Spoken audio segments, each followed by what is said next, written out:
of all the things that you could bet on this game, I feel so rock solid about this.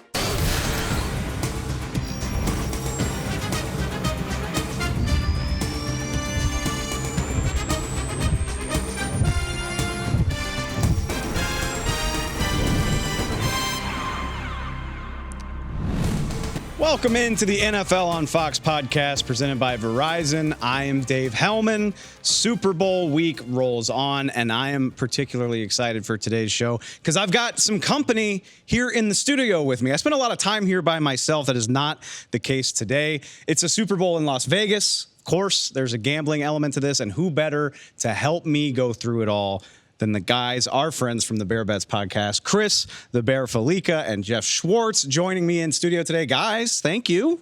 Glad to have some company. I've been tired of him all along. I finally get to actually have a conversation with someone else now. It's great. Which, y'all, Bear Bets is going all week, just like the NFL on Fox podcast. If you don't listen to it, please, they'll take you on a far deeper dive of the gambling aspect of everything than I could ever hope to. So please go subscribe to that. Go find all of us on Spotify, on Apple Podcasts, YouTube. You know the drill. You know where to find it. Guys, I'm excited to talk to y'all about this because y'all live and breathe this, right? So for starters, I know the Super Bowl and gambling, they've gone hand in hand forever.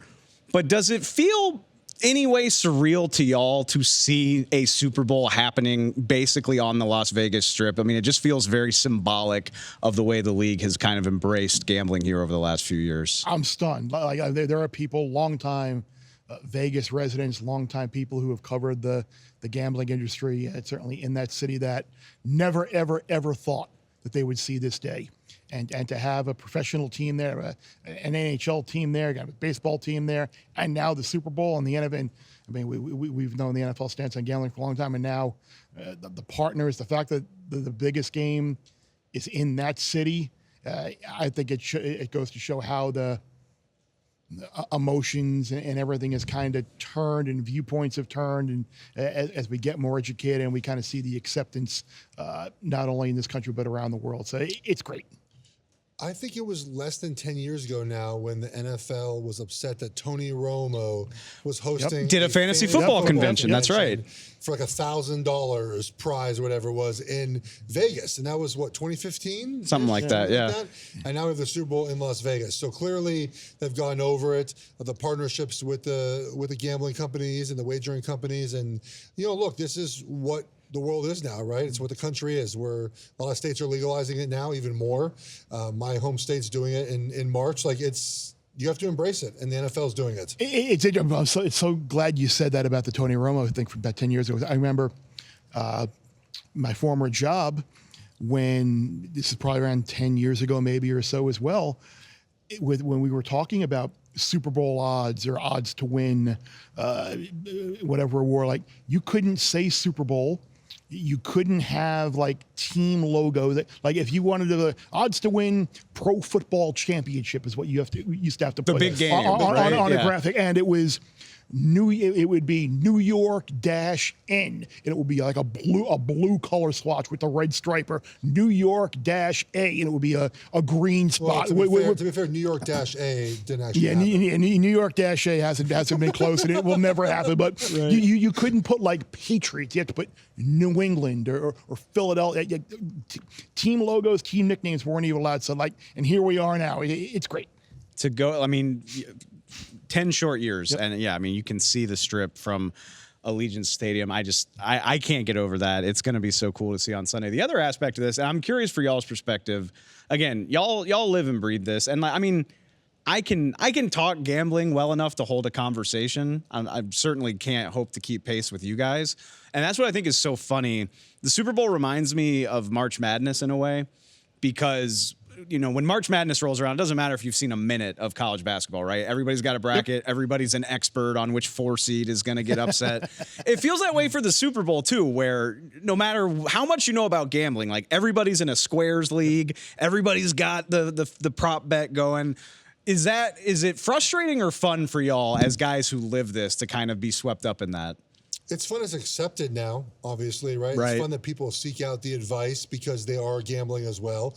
But look, you have to understand that Vegas builds towers because of people that bet on the Super Bowl, right? Like it's hard to win in the Super Bowl. You know what you're doing, but I like that it's accepted now, right? That people enjoy looking for wagers, and there's different markets now. Of course, Bear, we talked about this the other day, like the Taylor Swift market. We'll get to that. The cross sport market that is now. So I like that it's embraced, it's talked about, and that it's open and people admit that they do it. It's fun though, because if you're at a Super Bowl party and you're with friends and family and watching, the squares pools are fun. Having your wife or your friend or your significant other like betting on the whomever, the Eagles, because they like green instead of red, like stupid stuff like that, and it's fun until they win their bet based on absolutely nothing other than a jersey or a color, and you're breaking down numbers and this and that, and you lose. It's fun until you get to that point. So with that in mind.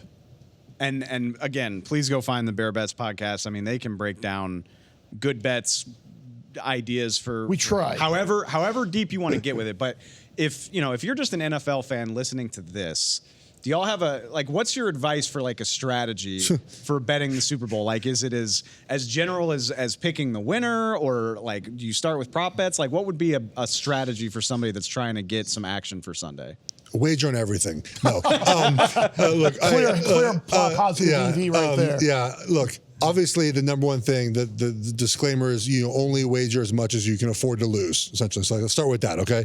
But then I think if you root for things you want to see. I mean, that's simply what it is. Like, so if you want to see someone score a touchdown, put money on that, because you want to be at the game, wherever you are, home, party, rooting for that thing to happen. Right now, we're degenerates. Like, we bet for unders, right? I'm sure most people are not betting unders that don't bet very often, but we're okay rooting for someone to not play as well in the game. But I think if you're just a casual wagerer, Travis Kelce score a touchdown. I like Travis Kelce. Put money on him to score a touchdown. I like so-and-so.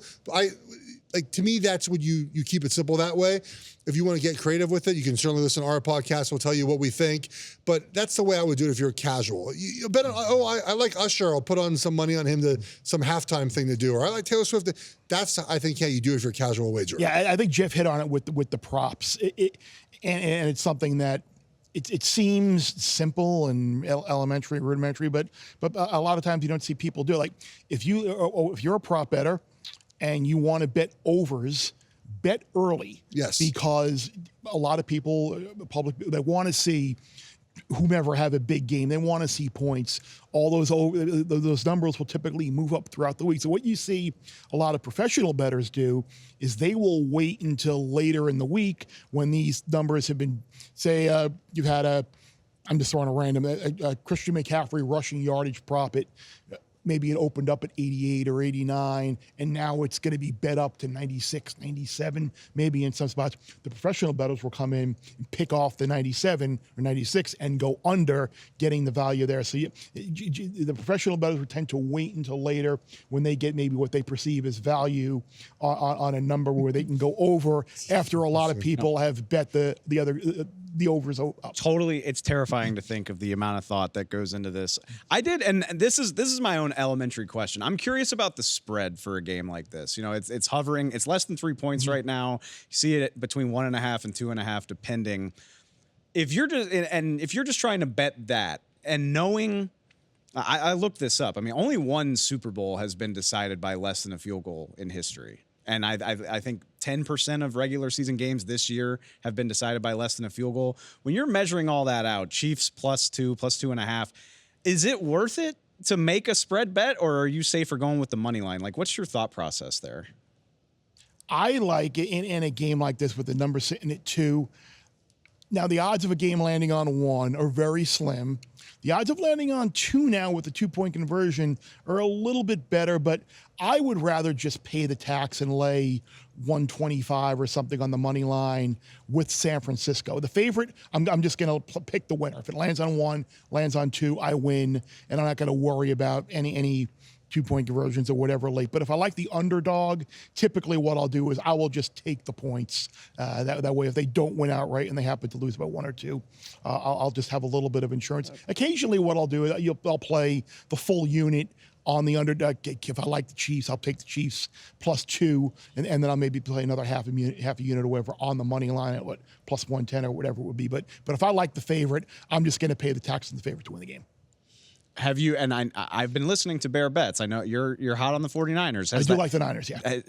Any change as the week has gone on, or are we sticking No, firm? I'm staying firm with the Niners now. And it was funny, I was talking about this with Jeff earlier on one of our episodes about how I'm going to bet the Niners to win, but it's not going to be for a ridiculous amount or a big stake, because over the course of the year, and again, this is something that people do who bet, like they look for times to buy in and hop in at good low points. Like when the 49ers had the 3-game losing streak earlier this year, their odds to win the Super Bowl obviously drifted. And that was a good time to buy in the Niners because you knew they were going to be in the Super Bowl and they were going to get healthy and they weren't going to be slumping all year. Or like when the Chiefs were struggling offensively, you knew the Chiefs were going to win the division. You knew they were going to be in the Super Bowl. Find the time to get the best number on a Super Bowl winning price. And now you're holding a pretty good portfolio of both the Chiefs winning and the Niners winning. And regardless of what happens, you're in good shape. You mentioned sort of amateur betting, wagering, and if you want to sort of get into it a little bit more, the future market is really a way to go. And it's something I had to learn as I kind of got into this journey where, like, I didn't want to bet futures because I didn't want my money tied up. And that's part of it, right? Like if you bet a future, your money's tied up. But the amount of options you have if you strategically bet futures to win money, get off your wagers, head wagers, is a lot. Like it's a significant amount, and it makes it a less stressful Sunday if you sort of have this in your back pocket, knowing like I had Chiefs to win an AFC Championship game, so I could bet Baltimore and feel fine doing so. I have Chiefs to win the Super Bowl. He has Niners, of course, and Chiefs. It just makes it so you make money no matter what at times, and it's a good way to sort of get into it. Hedge your bets. That's what I don't really. I'm not a hedge guy though, but you can. I thought Baltimore would win. That's why I sort of hedged on the Chiefs. Okay, I'm curious, and I mean, so much expertise here. And actually, it's funny, going back to gambling not being accepted, my last job was working for an NFL club, so no way in hell. No way in hell. So I don't have a lot of history with this.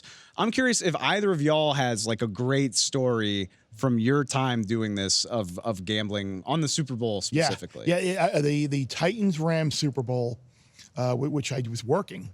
Ironically, but before I even got down there, I had played a prop on Torrey Holt to score the first touchdown in the game, and it was like 14-1, 16-1, somewhere around that.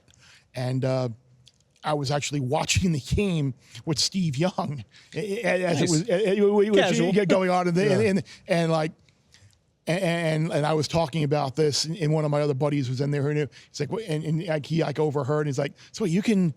I'm like, oh yeah, and then when like Torrey Holt scored, and I'm going crazy, and he's just like, he was just like enamored and like just like laughing and just infatuated with like, wait, you can like do this kind of thing? Because like I said, it's so foreign to people who've been in the league their entire life, and now to see an idiot like me being able to bet on a player and actually comes through and you get a nice payday was pretty funny.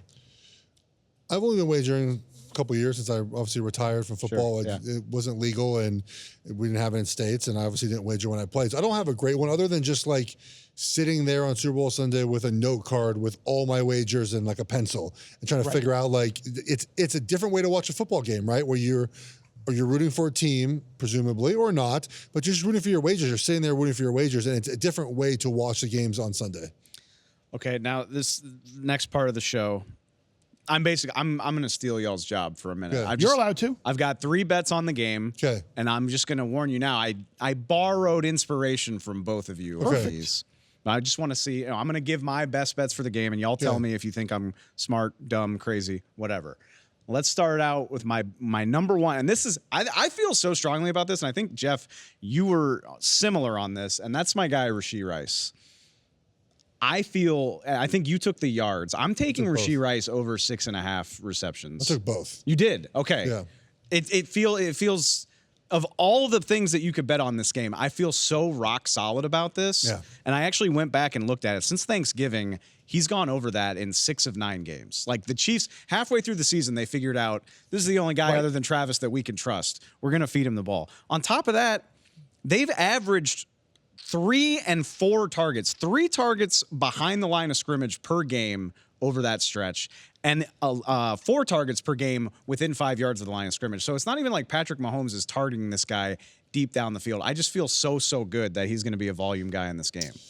Yes. So the Niners are a defense that's very static. They line up and they do not move on defense, which is a really bad way to play Kansas City. You don't want to be a situation where Mahomes knows what you're doing, but also when you play so much zone as the Niners do, you find the holes in the zone, and Mahomes has no problem throwing the ball quickly. And Rice is his target. It's Rice and Travis Kelce. Those are his guys. And I feel like we could see Rice in the 8, 9, 10 receptions. He's also second in the NFL in yards yards after the catch. So that's why I like his yards over as well. So I could see him catching the football, getting upfield. Debo's won, by the way, and he's number 2 in the NFL. So I'm on Rice in this game. Look, I think the game's going a certain way. I wager that way. If it doesn't go that way, I'll lose a lot of money. So I feel pretty good, comfortable with the way I think the game will go. And do you think with the Niners, with their secondary being suspect, you might see some more targets further downfield than you normally would? Not for Rice, for MVS, which is why I like the MVS longest reception wager. But Rice is not that guy. He's the guy that's going to catch the ball sort of in the slot, to mention behind the line of scrimmage Easy with the targets, screens. Yeah. And Mahomes showed against the Ravens, he throws the ball quickly when he needs to. And we saw in 2022 when the Chiefs played the Niners and the game plan they had there to throw the ball quickly and get it out. Some of those end arounds count as receptions, right? Those little tosses, those little toss forwards do. So there's ways to get him easy receptions that really might not equal yards, but to get him over that number. Tell me if the next one is recency bias, because we obviously just saw him do it against the Detroit Lions. Number 2, I've got Kyle Juszczyk over half a catch. Oh, we both love this one. Yeah, it feels. I mean, that feels like a lock. And I know, he isn't a lock to get a reception every game, but against this Chiefs pass rush, it just feels like an easy outlet. I assume the Niners are going to be in big personnel a lot in this game. It feels like a guarantee. And I love the idea that if he catches one pass, I'm done worrying about this bet. Yeah. And you have to lay a little bit of juice on that. It was minus 140, 145, which is about the max most people feel comfortable laying on some of those wagers. Here's the thing. Sammy P brought this up on our podcast. I went and looked at it last night when I wrote my article for Fox Sports. I mean, he's played the Chiefs 22 and 19, 4 targets, 3 catches, over 30 yards of both those, and a touchdown in the Super Bowl. So, and the two, we noticed the Chiefs the last couple of weeks, especially playing off coverage, not letting teams beat him deep. How many passes Josh Allen behind the line of scrimmage? 10? Lamar had a bunch as well. So that's the guy, right? That's juice in regular personnel, behind the line of scrimmage, a screen, something like that. And I think he's an opportunity to get that really quickly. Last one, Jeff, I'm going to follow your advice. I'm just going to bet on something I want to happen. I'm a diehard LSU alum. Clyde Edwards-Helaire, anytime touchdown, it's just good odds. Do I feel great about it happening? No, but I would be ecstatic for the guy. But why not have some fun? You see a lot in this game, though. You get players who aren't necessarily scoring a bunch of touchdowns. You see the off guys, like so much focus on Pacheco, Rice, Kelce, whoever else. A lot of times you get guys who aren't necessarily the most obvious ones scoring at any time or scoring a first time. So I don't mind that at all. Remember last year, Sky Moore scored a touchdown in the Super Bowl. Kadarius Toney scored a touchdown in the Super Bowl. You never know. And you never know. And the thing about Kansas City, too, is they're equal opportunity. If you are running hot, you will play football. So if Pacheco comes in and plays well, obviously, and Clyde Edwards-Helaire comes in to spell him, and Clyde Edwards-Helaire is playing good football, they won't feel like I got to put Pacheco in the goal line. They'll let Edwards-Helaire do it. So I think it's a good. What'd you get? Plus 600. 600. It's not great, but I'll throw a little money on it. Why not? You thought it'd be a little higher, right? For any time, it's probably about right, though. I think he's like their 8th option. I can't wait to find out what the play call is. What food is it going to be? McCole Hardman is plus 1,100. And McCole Hardman, in my opinion, has more of a chance to score a touchdown than Clyde Edwards-Helaire does. We don't tell him that. You just heard him. It's fine. Look, I'm going to ride. I'm going to ride with my guy regardless because I need Clyde. This could be Clyde's last ride, I think, with Kansas City. So, let's get him in the end zone in the big game. Why not? It's not the podcast for this probably, but LSU people, I don't think they ride. I don't think anyone rides harder for former LSU players than former college players than LSU fans do. Guilty as charged. You think LSU fans ride so hard for former LSU players. I mean, we could definitely do like a 20-minute segment on this. I willingly own it. Yeah, I've never seen a fan base. Maybe I'll just follow a bunch of LSU people on social media, But y'all like ride hard for former LSU players. We're getting in the weeds here, but I think anybody from that 2019 team also is just going to inspire a ton of loyalty from LSU fans. Because what I've found with LSU fans is I think they are the most, again, not the podcast for it, but we're there already. They are the most brutally honest fans about their team. They will criticize their team and they will love on their team. They're not rose-colored. Oh, everything is great, and meanwhile they're 3-4 or whatever. And we're going to be like, they are as honest and critical and hard on their team as any fan base I've seen. But at the same time, when they're going well, they love their team and they're awesome. I love LSU fans. I hope my producers recognize how disciplined I'm being by moving off of this, because 2 college football guys are on the show and they want to talk about LSU. I could do this all day. Clyde, disappointing first-round pick. It didn't work out the way the Chiefs wanted it to, but if he could get in the end zone and make me some money in the process, perfect. It would be wonderful. Okay, we got to get y'all out of here quickly, but it wouldn't be a gambling preview Super Bowl podcast without talking about the props. And Geoff, in particular, let's start with, I hear maybe you have a strategy about the Gatorade prop, which I think is everyone's favorite every single year. So for years, the Gatorade tended to match the jersey color of the winner. So let me explain. So if you wear a white jersey, you're not often going to drink colors that would stain your jersey. So like if you're drinking Gatorade, like an orange, red, yellow, it spills, it would stain a white jersey red or orange or yellow. So if you look at the winners, white jerseys tend to be blue and purple, which don't stain, clear. I think one year Tampa Bay won, but someone had a white jersey with orange. And you look at the dark color winners. The Eagles had yellow, the Chiefs had orange. The dark color jersey winner tends to have like the ones that stain a little bit, and other ones have sort of the ones that don't stain. If that makes sense. Again, the thought that goes into this is incredible. Look at the Patriots. I think looked up. They've won a lot of Super Bowls wearing white uniforms, and they all had blue for all of those. Maybe Brady just likes the color blue. I don't know. But it tends to match pretty well. You didn't expect a Crayola color swatch no, not quite. Did you? No, I wasn't. I am curious, though, Bear, like, this is a particularly, I think, it's a good Super Bowl for extracurriculars. Obviously, Taylor Swift is going to be in the crowd. You can bet on, over under 5.5 times she's shown, which feels like an easy over in my opinion. But with these kind of novelty props, like, clearly there's a strategy for Gatorade color. So can you strategize this stuff beyond just going with your gut? No, I mean, you can, yes, in terms of the halftime shows and the anthems, you absolutely can. And there are people that will, there are people that have done deep dives on how long Reba McEntire has taken to sing the national anthem. And like, they have discovered like she rips through the national anthem, and it's like a minute 20, a minute 22, 115. Like, so I would not expect a long national anthem. Like, they've gone back to like the 1970s with her singing in the anthem. 87 and a half though. So yeah, that seems like it still might be a little high. And then with the halftime show, there are people who like go back and look at old Usher playlists, like to see what song did he open with, what song did he close with. Like they're coming across like his R&B type sets. Like his first song was My Way. Sometimes it was Yeah. So it's like there are people that are hardcore in this. Now again, you can't necessarily get ridiculously large limits in this, but these are the fun novelty bets with the Super Bowl that people like to make. Do y'all personally get in on these, or do you leave that for the general public? When I can, when you have an opportunity to, and it's worthwhile, yeah, you do. Like there's information out there to be had. You're not making money to make or break your bankroll on these wagers. Sure. But these are the anthem, the halftime show. The sets and playlists are set. There's rehearsals. People are at those rehearsals. They sometimes share that information. So you can sometimes, you have an advantage of knowing.